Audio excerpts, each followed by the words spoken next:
Back into Job. You know, we left off at the very end of a chapter we've got. Yeah, they don't want to be depressed. Well, I was going to go back to verse 14. I guess we'll get started here. Job 14. We're going to look at verse 14 and at least give you a hint about what we were discussing the last time we had Job. It seems like it's been forever. It's been a month. Yeah. It's been a month, yeah. In verse 14, Job says, if a man dies, shall he live again? And this was a portion of scripture we went through the last time where Job's actually talking about the hope of a man, the resurrection.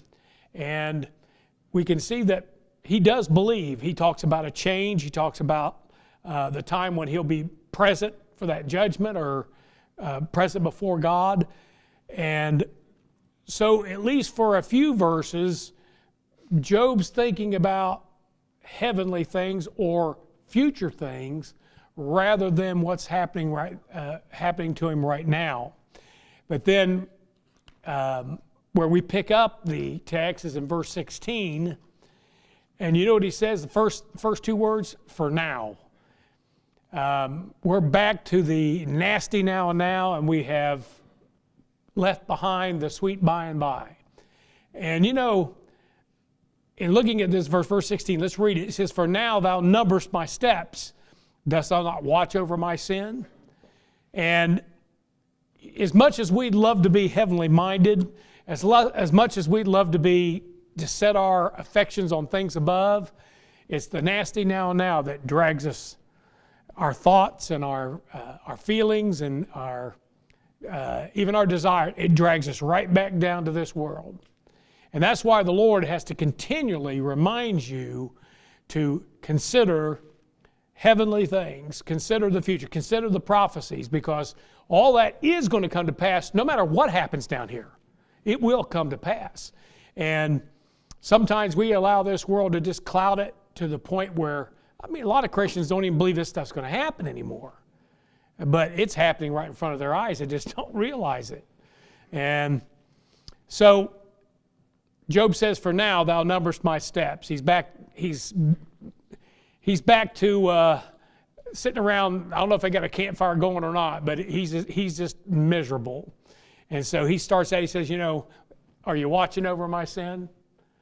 Are you watching everything I do? And of course the answer to that is, yeah. God is watching everything. He says, for now thou numberest my steps. Einstein was reported to have said that God was not mathematical enough for him. I don't know what book he was reading. When I started studying just Bible numerology, it floored me. It's just absolutely amazing. And the King James translators, how smart were they to know how to number every verse like that? It was just impossible for them to do that without the inspiration of the Holy Spirit. Just impossible. So, and it's interesting to me, if Einstein did say that about the Bible, that it wasn't mathematical enough for him, then, I don't know, he must have, he's a Jew, right? You'd think he would at least read the book of Numbers. Right? Listen, God is about the numbers. What's that verse? That's something I've heard. I heard that years and years ago. I can't prove that. That's why I said it's reported to have said. Check it out, see if it's true. I do believe that. He said something to that effect. I've read a similar thing. Yeah. A preacher told me, and they don't lie. Yeah. Well, we better check it out then, okay. Yeah, I couldn't nail down the quote, but I heard this. I heard this way back, early charity days, that he had said that the Bible wasn't mathematical enough for him, and it wouldn't surprise me that he said that. Matthew 10:30 says, but the very hairs of your head are all numbered. That should have been enough to draw his attention right there. Trying to number, the hairs on somebody's head, and God's got them, everybody's numbered, The book of Numbers, the word numbers found 90 times. The word numbered is about 83 times, so for 173 times in just one book. God thinks about numbers. If you took the entire Bible, it's found 269 times. If you include the title of Numbers, it's 270 times. 270 times. But God's about numbers. He numbers things. He keeps account of things. He doesn't forget anything. And the study and I'm sure most of you have been here when I've done that study on numerology, man, it's just incredible. That book is so far. I think if someone like that got saved and yielded themselves to God, they would find things in there. That tabernacle, just how, it's a pattern of something that's in the heavens. But what's that a pattern of? They talk about his garment and the way that the Bible talks about the universe being folded up as a garment. Well, immediately you think, well, Christ had a garment. What kind of garment was it? Well, it was like a poncho. There's his neck, and it made like a perfect pyramid with his head sticking out the top. And what is he? He's the chief cornerstone. He's the capstone. He's the head of the corner. And then you start thinking, man, that could be how the universe is, And I know everybody look at, other people look at me like we're crazy.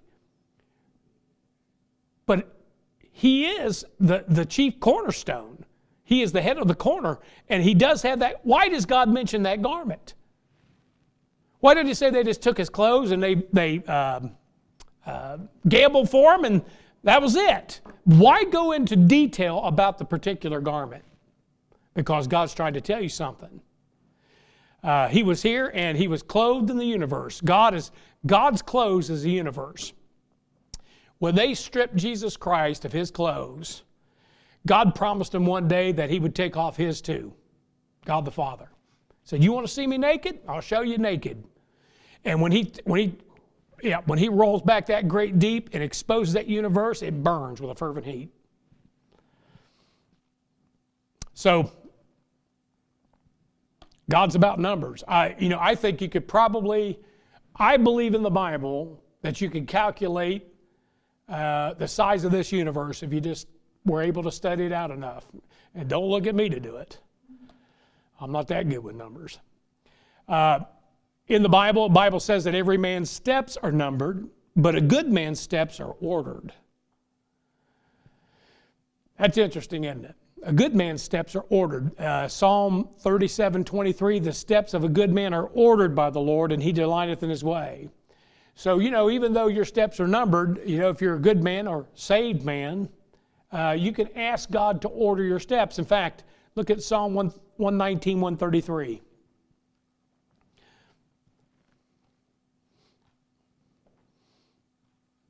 Psalm 119, 133. You can ask God to direct your steps. Now, he knows what the number is. He knows when you take your last one, and that's it. But where you go can be ordered by the Lord, or the Lord can order it. I think an unsaved man, he's got so many steps, but he's just going where he wants to go, and probably going to step into trouble, and he's going to step into hell, that's for sure. But Psalm 119, 133 says, "Order my steps in thy word, and let not any iniquity have dominion over me." So you can ask the Lord to order your steps. There's knowing where to go, where not to go, asking the Lord. I really do believe this. And Dr. Ruckman, it took forever for me to figure out why he kept saying in his personal testimony, he kept saying, and I got on this plane and I went to there, and I'm like, Doc, you don't have to give me the complete itinerary of where you traveled. But what he was saying was that he got on plane after plane after plane after plane after plane, and he flew here, and he flew there, and he flew there, and he flew there, and he was never on one of those planes that went down.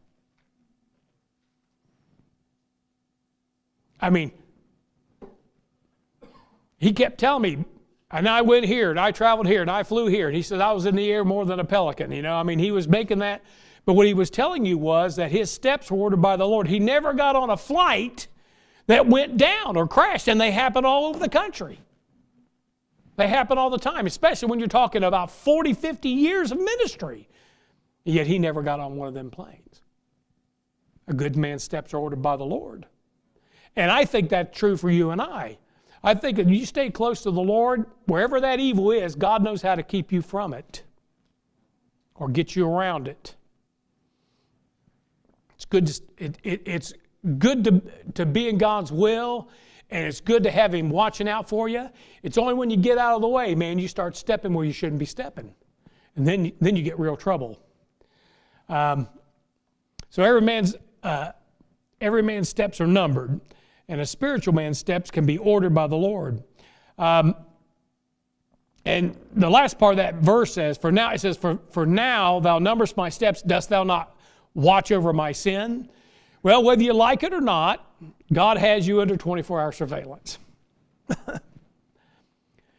Because He says there in Proverbs 15:3, the eyes of the Lord are in every place, beholding the evil and the good. God sees it. Men try to get around that because they try to put God out of their minds and not even think about God.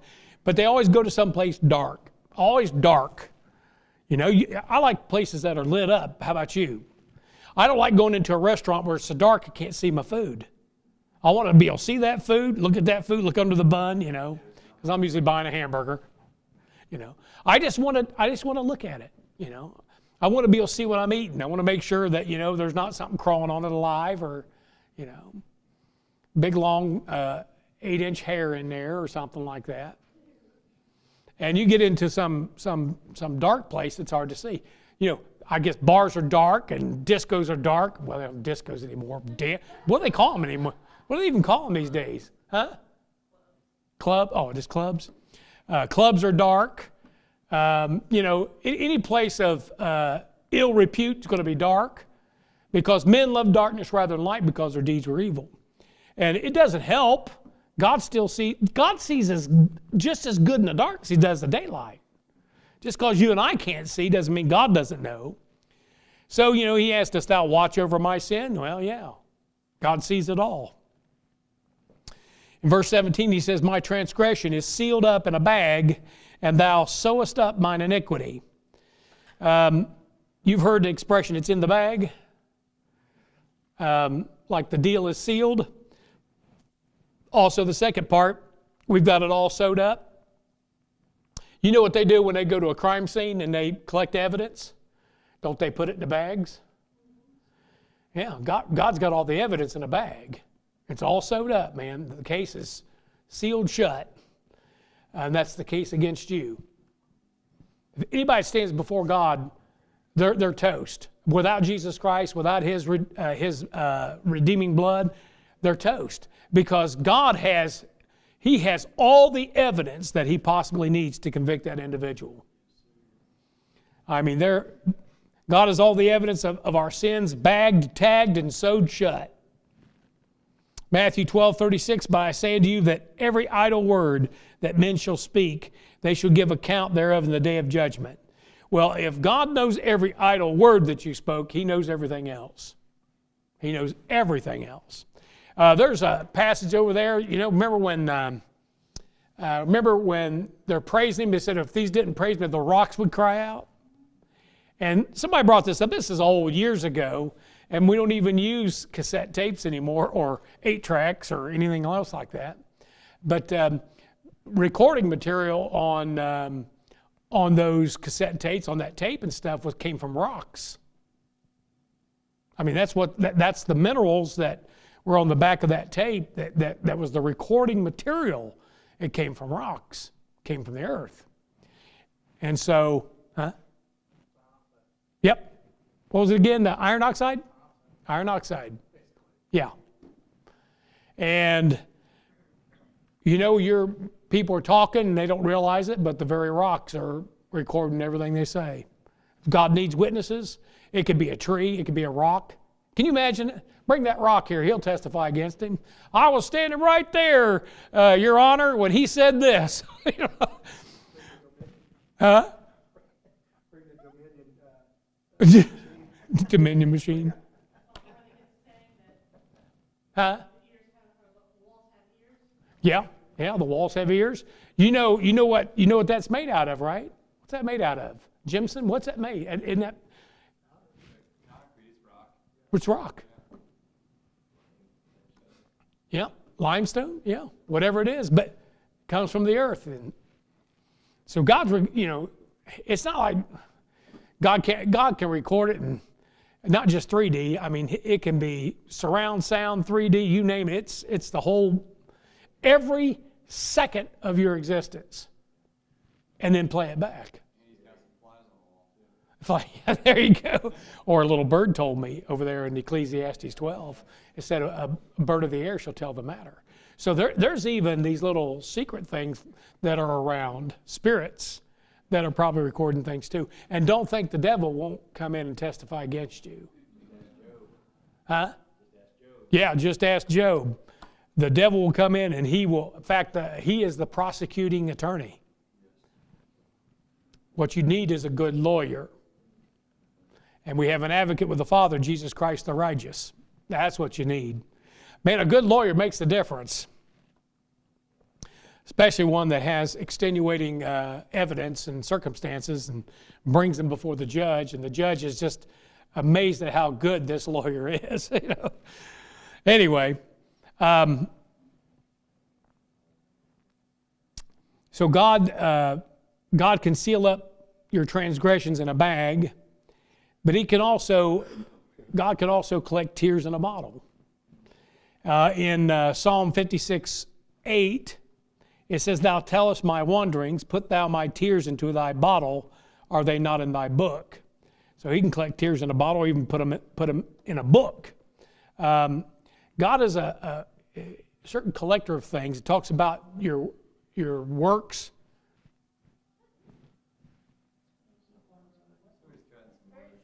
What is that? Oh, must be Ralph over here. Yeah. Okay. I thought somebody's phone going off. You never know, but that could be too. They're checking for. Yeah. God's using drones now. Anyway. I thought about my mind went dark when I hit this passage because it brought something to my mind when I was reading the Fox's Book of Martyrs. And heresies or heretical groups, they're always taking verses and misapplying them the wrong way. And this one, one of the things they used to do, and don't think a Catholic didn't look at this and come up with it. But they would take the saints, and I'm talking about Christians, man. They would seal them up in a burlap bag, and they would put rats in there with them. They'd sew them up to the neck, and then they'd start to lower them in water. And this would cause them rats to just go crazy. They'd not only be scurrying, and then of course your hands are tied, your feet are tied. They would climb up your body, they would chew, they would gnaw, they would bite. They would do anything to keep from drowning. So that's one of the things I thought of. And he says, my transgression is sealed up in a bag, and thou sewest up mine iniquity. And I'm thinking I could see some Jesuit coming up with a torture from that. And I just remember reading that in Fox's Book of Martyrs and how horrible that was. But that's not what God's talking about. God's just talking about that He knows your iniquity, and He's got it sealed up in the bag. It's in the bag.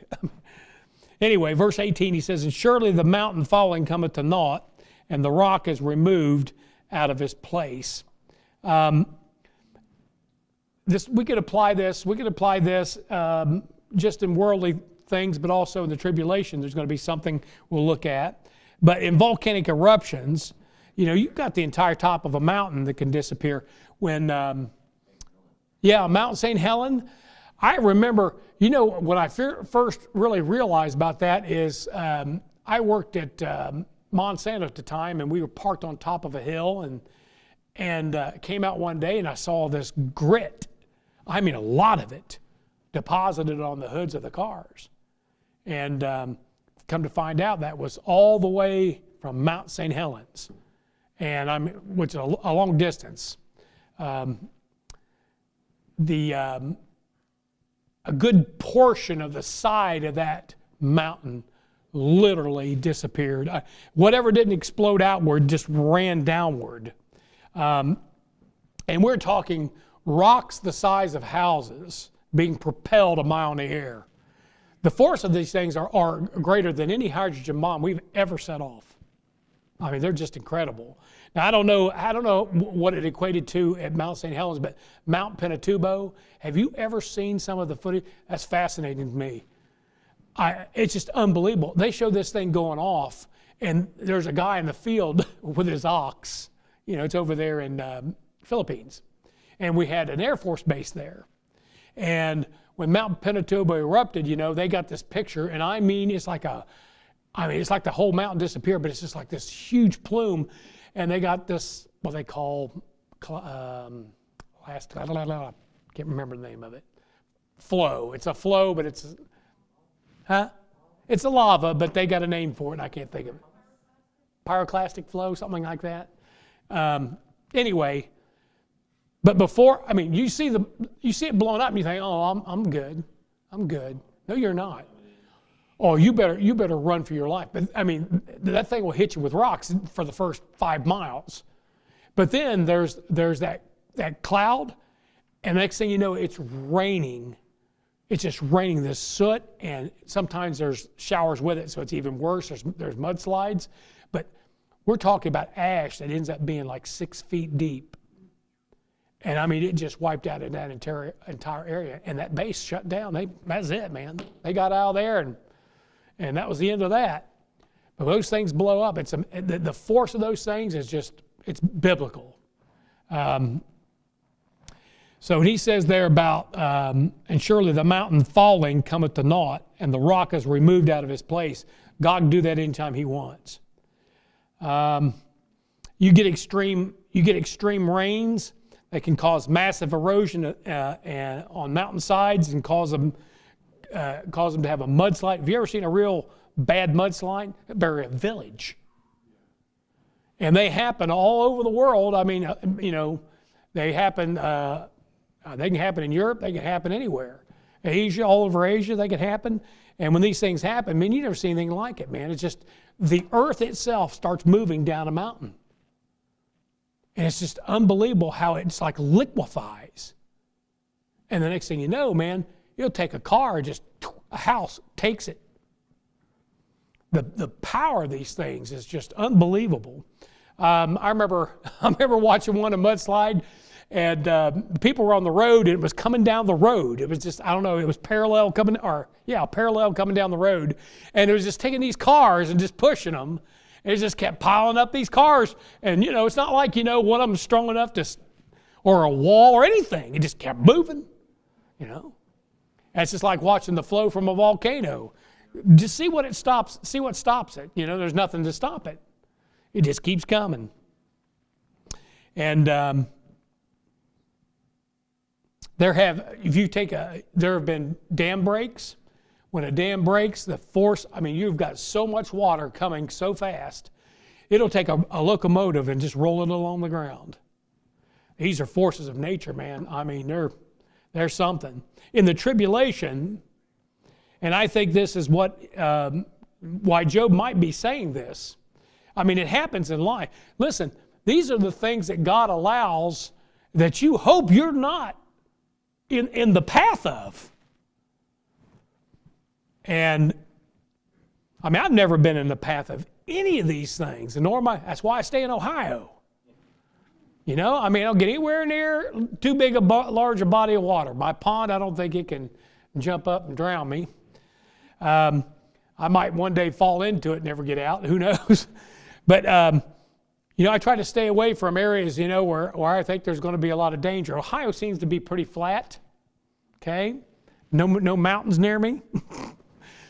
You know, I mean, we get enough rain here sometimes that you begin to wonder, but so far so good. But there's other folks, man, I think, why do they live in the danger zone? Why do they live near, they got a mountain hanging over top of them like this? Why? They live next to a volcano. Why would you live next to a volcano?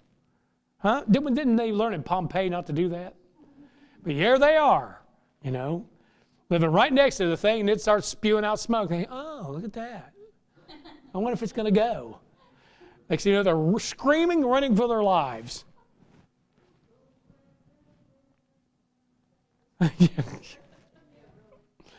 Look at Revelation 16. What's coming up we have never seen, not on this earth. The Lord talks about that tribulation period, man, and that Daniel's 70th week. There's nothing like it. He says, Revelation 16, look at verse 18. Verse 18, there were voices and thunders and lightnings, and there was a great earthquake. How great? Such as was not since men were upon the earth. So mighty an earthquake and so great. So there's never been one like that. You say, is it a 10.0? It's probably a 12.0. It's like nothing we have ever seen. Look what he says. And the great city was divided into 3 parts. Okay, and if he's talking about Jerusalem there, divided into 3 parts, and just split the thing into 3 parts. But look what he says, and I'm not too sure about that. He may be talking about Rome there. I don't know. But look what he says, and the cities of the nations fell. What does that mean? Does that mean that New York and Tokyo and, give me some names here, folks.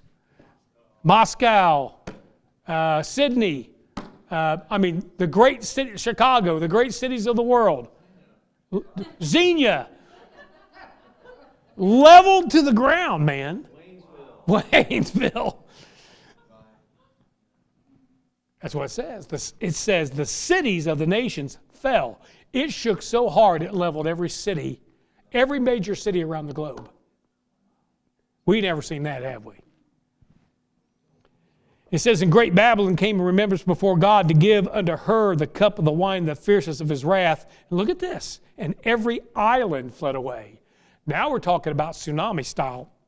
So, in an earthquake, if you have an earthquake under the ocean where one of the plates pushes up, water doesn't compress, my friend. It just moves. So when that water comes up, liquid you can't compress. You can put air behind it, but you can't compress it. That water comes up, and now you have nothing but this huge wave coming at you. How great? Every island fled away.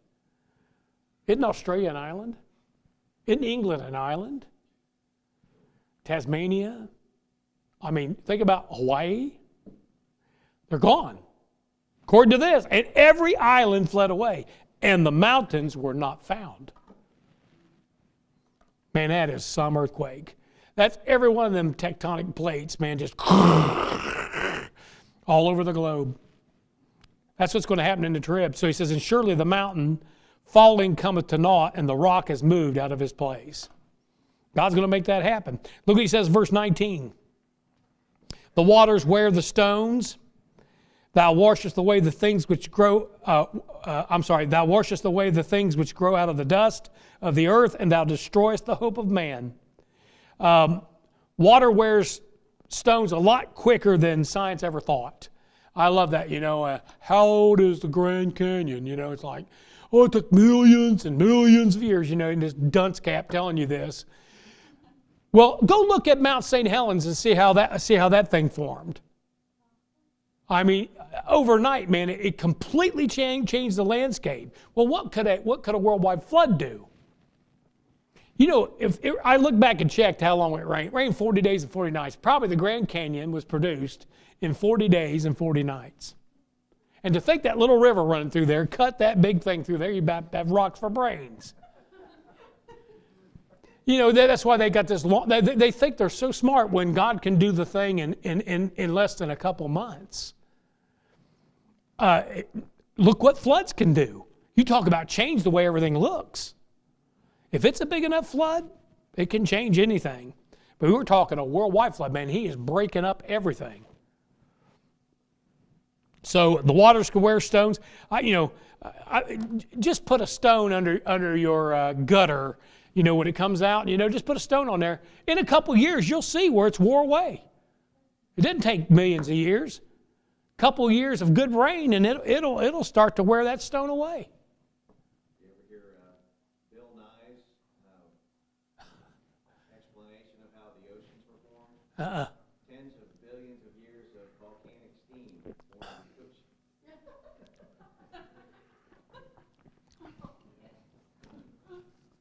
ocean. Bill Nye, and that guy doesn't even know science. He's just, huh?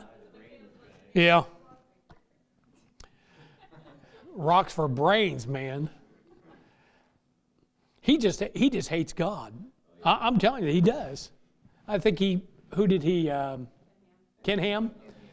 And I'm like, okay, can we get somebody in Ken Ham? I mean, Ken Ham don't even believe the Bible. I mean, can't we get somebody in there to really whoop him good? If Dr. Ruckman would have just dismantled the man, it wouldn't even have been funny. And Dr. Ruckman has done, I don't know, there's a few of them you can still get the tapes of him debating. Yeah, he's Roman Catholic, but he's a lawyer. But he did a guy, and I watched it, it's been many, many years ago. He did a professor in something like, it wasn't microbiology, it was something else. But this guy was supposed to be an expert, and Dr. Ruckman took it easy on the guy because you know what? The guy showed up. Most of the time they don't show up. But, next thing you know, Doc's talking about polypeptides, and this guy's... And when the guy get up, no scientific argument at all. Well, he'd say this and that. And it's like, Doc's giving you the science to prove that it's not true. And this guy couldn't even debate him on that level. I'm like, what's going on? You have to be pretty dense to believe in evolution, really, seriously. Think it's something that happened by accident. You ever see all the animals and plants out there? That's all an accident? When all of it looks like it's by design? Why are there flowers in a garden? It's not like evolution needs them. Unless they need them for the bees. How'd the bees come about? It's just, the more you think about it, the more complex, the more orderly it is, the more by design it is. And that's just from a human standpoint looking. You don't have to be a Bible believer to believe in God. You realize there's intelligent design. Is there somebody singing over there now? What is that? Oh, sound like he's broken out in song. He's usually pretty good. I don't know if it's him or not. I guess it's him. Notice he says there, though, thou washest away the things which grow out of the dust of the earth. There's nothing like one time I planted some beans out there by the side of the house, not the side of the house, but over a little ways, and I put them things in the ground. In fact, I had the tractor out there, trying to do rows and everything, and we had this huge rain, and I mean to tell you, I went out there, and where I had rows going like this, there were rows going like that. It was gone. Every one of them beans got washed out. And you imagine somebody's whole entire crop getting washed out. How fast would that destroy your hope? All depends how much you depend on the crop. But God can do it, man. God can go after a man's crop, wash it out, man. Next thing you know, that man's just like, we don't see these. We don't have these kind of things happen to us. Anyway, let's keep going. I'm talking about to the degree that Job's talking about. I had 20 seeds washed away or something. Big deal. But God with one stroke could take out a man's hope, dash it against the rocks. He can do it. Volcanoes, earthquakes, floods, wars, crop failures. I didn't even think about hurricanes, tornadoes. There are so many things. Mudslides, inches of rain. You get about 6 inches of rain in about 12 hours, you're in trouble. You're going to have some really severe local flooding. I had it happen to me while I was working at a place where I was responsible for all the sluice gates, the ponds, and everything, and I was pulling my hair out, man. I was begging God to let it stop. Man, it was the remnants of a hurricane that came through. We got 6 inches of rain, and next thing you know, it's overflowing our weirs, and I can't there's no way to calculate, or actually there is, but I didn't know that. But anyway, I've seen it where it's just uncontrollable. There's nothing you can do with it. It's going to do what it's going to do, and there's nothing I don't care what the engineers have put in place, Army Corps of Engineers. I don't care what dams they've built. I don't care what, how they've got this running here. And I mean, when the river's full, there's no place for it to go. Next thing you know, it's in your neighborhood. Look at verse 20. It says, thou prevailest forever against him, and he passeth. Thou changest his countenance and sendest, oh, that's hard, him away. The book of Job is a warning of what it is possible to suffer down here. Job knows who he's dealing with, and that he cannot prevail against him by strength or wisdom. That's the thing here. He knows who he's dealing with, and he knows he goes, I can't prevail. You're going to have your way, and you know you're going to have your way. And he's kind of angry at that, but he's God and we're not. It's the God of the Bible that most people really don't know.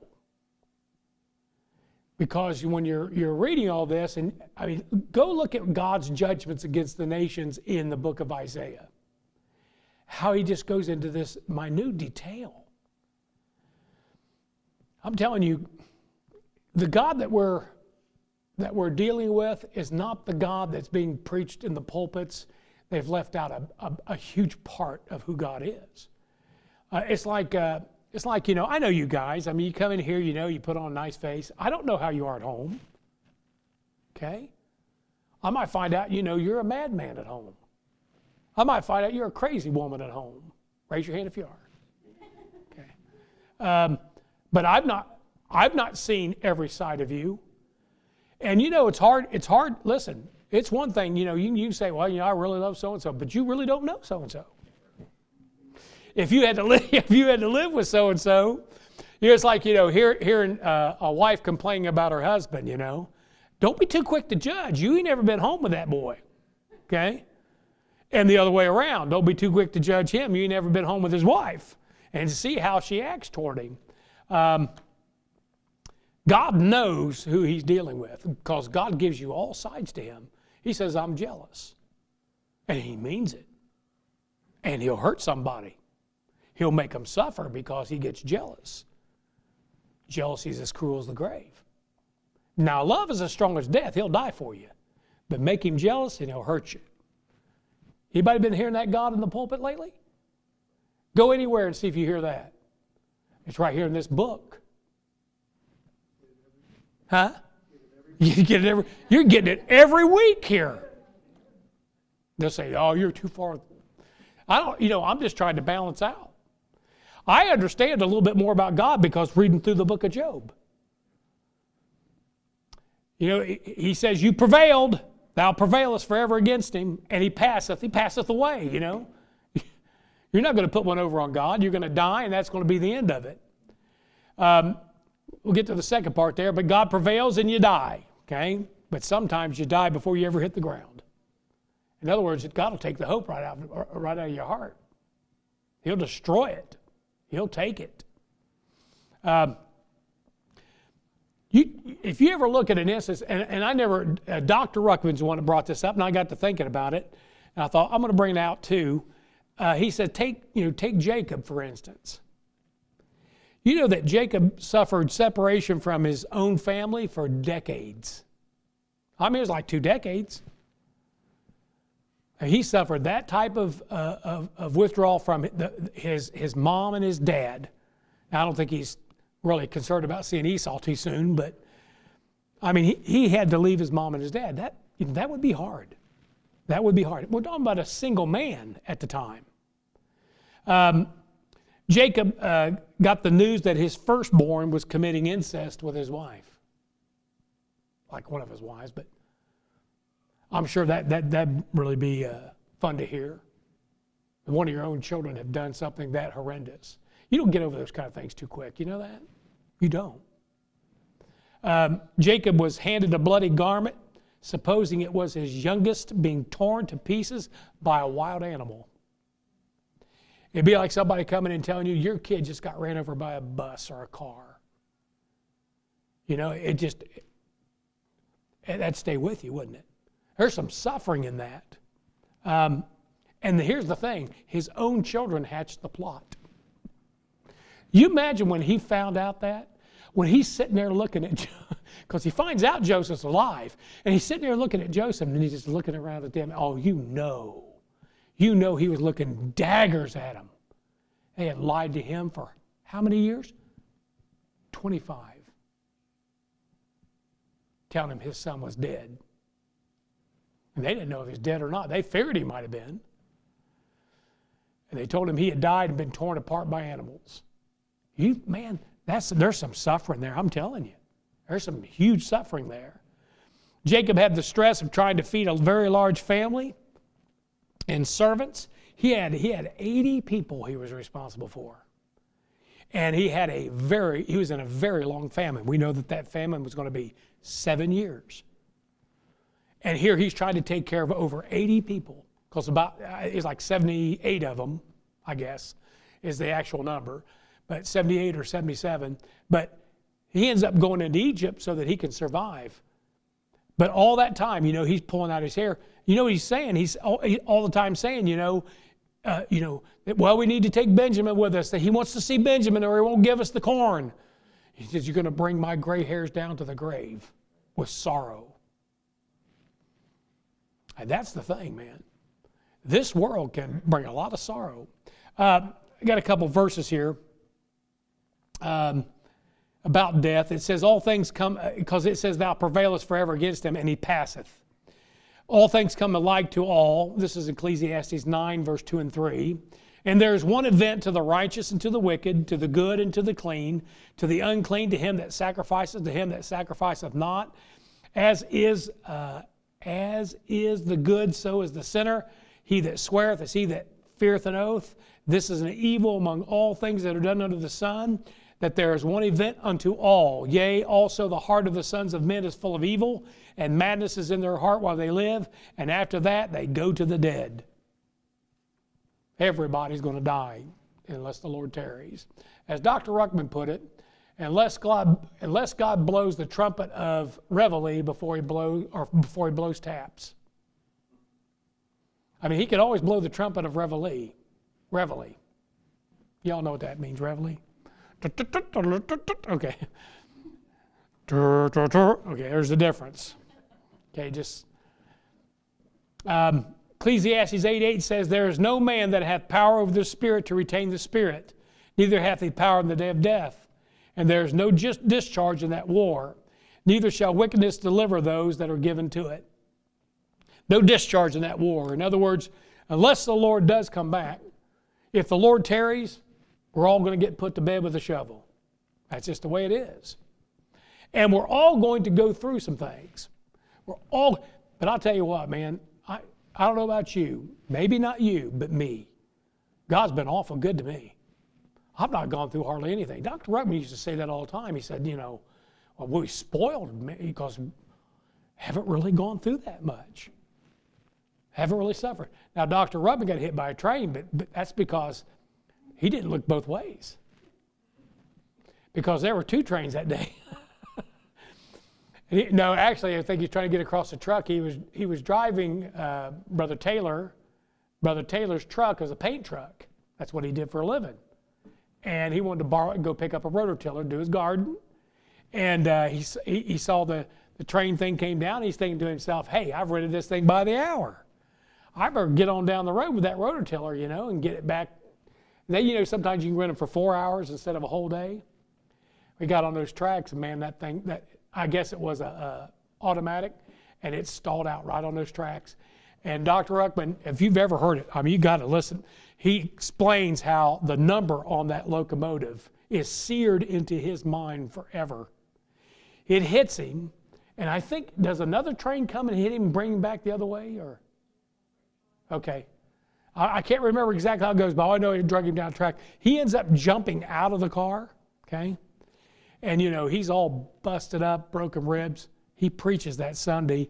I heard the message. I mean, he was barely getting it out. Me, he's tough as nails, though. But I guarantee you he'll look the other way when he's coming across the train. And that happened in right there in Miamisburg where I live.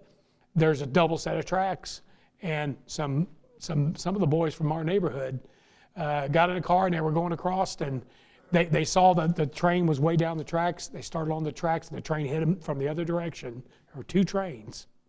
Drug them down one way, and the other train hit them, drug them down the other, killed 3 or 4 of them. Anyway, he says there, thou changeth his countenance and sendest him away. In other words, God can wipe that smile right off your face permanently. That's what it means. He changes your countenance. And there's going to be some things that happen to you in life, I always appreciate young people. They usually they're happier at the time, They have more faith in the human spirit. And then they get to be my age. And all that goes out the window. You look at, oh, he's a grump. And he's a grump for a reason. He's been through some things. And so some things they're going to scar you. They're going to leave an impression on you, and you're not just going to get away from them. I guarantee you, Job's not forgetting this, what's happened to him. I mean, it's a nightmare what's happened to him. I mentioned there that Jacob suffered the loss of Joseph for 25 years before he found out that he was not dead. The trouble that God puts us through is found in the creases of our face in old age. I mean, it wears on you. There have been cases where, somebody been through something, and next time you see them, they're all gray-headed, and you're like, what happened? It's like it happened overnight. And a lot of times it's an event.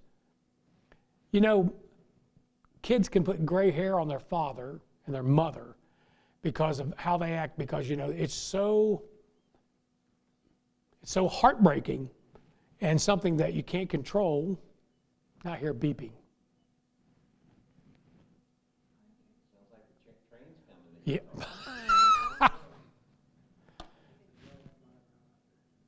Drone? Good grief, man. Droning, drilling, beeping. As long as it's not a bomb, I guess it's okay. Huh? Killer bees. All right, look at verse 21. He says, his sons come to honor, and he knoweth it not, and they are brought low, but he perceiveth it not of them. And that is after you're dead, you don't know what becomes of your children. Do saints that have gone on, do they know what's going on down here? Well, maybe not. I don't know. Maybe it's not even a concern of theirs at that point. I know we all want to still remain the apple of our parents' eyes, and we want to be the one. But when you get to heaven, God is the one, and only your attention to Him will matter. That difference between love and hate, but more or less, he's talking about the dead here, and those that have gone on. They don't know what you become. They don't know if you become a success. Whether you've made something of yourself or you're the scum of the earth. They don't know. Sometimes they probably shouldn't want to know. I think Solomon would have been disappointed in Rehoboam. I mean, he left his kingdom to a fool, and that's what he was afraid of. And he sure enough did. You never know. You never know how your kid's going to turn out, and if you think it turned out okay, then you die, and you don't know what happens beyond that point. So he says his sons come to honor. He knoweth it not. President of the United States. But you don't know if you're dead. And they are brought low. Well, he turned out to be a bum that died in a ditch or lived his life with a needle up his arm. Either way, he says, but he perceiveth it not of them. This is more of an indictment of God and just this horrible. He goes, we just live this small sliver, and then you take us. And look how it ends up. And the truth of the matter is that, we're going to probably have, the longer you live, you're going to have more darker days than brighter ones. I said the longer you live. And I'm not saying there won't be enough bright days. I haven't been that unhappy about anything to say, well, I hate life. I quote that a lot. Wherefore I hated life. But I quote it because the Bible puts it in there, and I realize why people would say it. But I can't say that I've been unhappy, but you know what? That can change, man. I could, tomorrow morning, all of a sudden something start hurting real bad, go to the doctor, find out, oh, it's eating you alive, man. You're, as long as it's quick. But all of a sudden, the evil days come. That verse over there in Ecclesiastes chapter 12, remember now thy Creator in the days of thy youth, before the evil days come not. In other words, you better have a relationship with God. You better have a service for God, a love for God now. Because when you get old, man, all you're going to be able to think about is the aches and the pains and getting around, and you're scared of this, you're scared of that. You can't go and do this, you can't go and do that. Because if you fall, look what will happen. And they're just encompassed with those things. They're evil days. And they're, if the Lord tarries, I'm 60, I'm thinking, here they come. They're coming down the pike.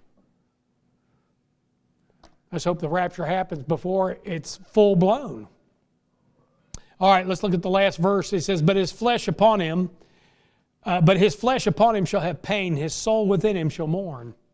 So that's how he ends the chapter. There's a commentator named Clark. Usually Dr. Ruckman's tearing this guy to pieces. He said this one was an excellent thing that he said.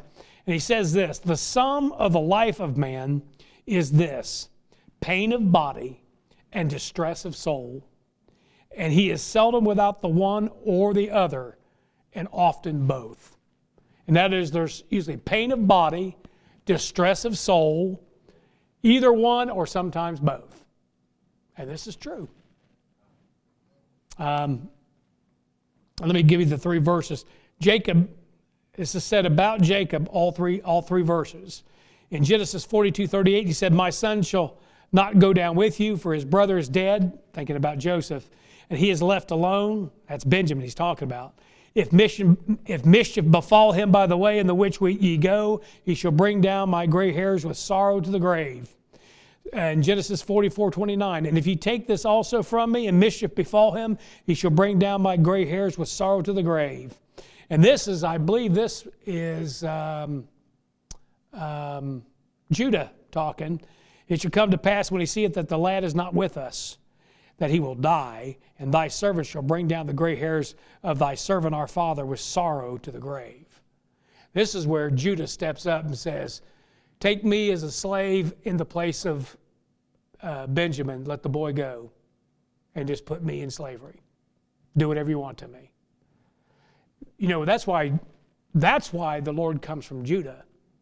All them other boys, man, you look at what they did, and there was something they did, but Judah's the one. Judah does wrong, man, several times, but all of a sudden he steps up, he takes blame.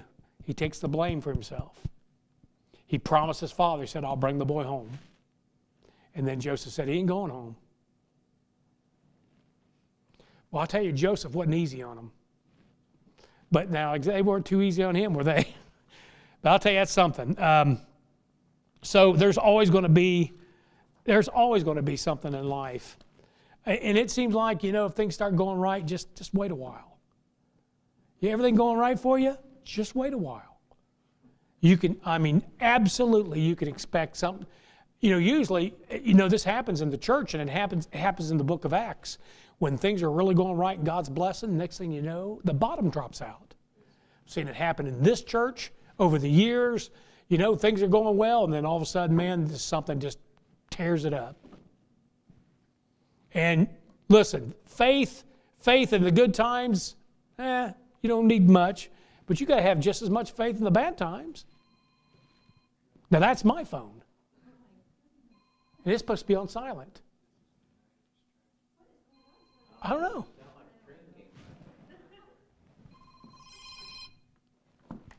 Jim Coleman. I'll have to call him back. All right. Huh? It should have already went to, it's already gone. Okay. I mean, it's only 10 after 8. I must have turned it off at 8. Maybe I know we don't even get done praying until 8:30, so.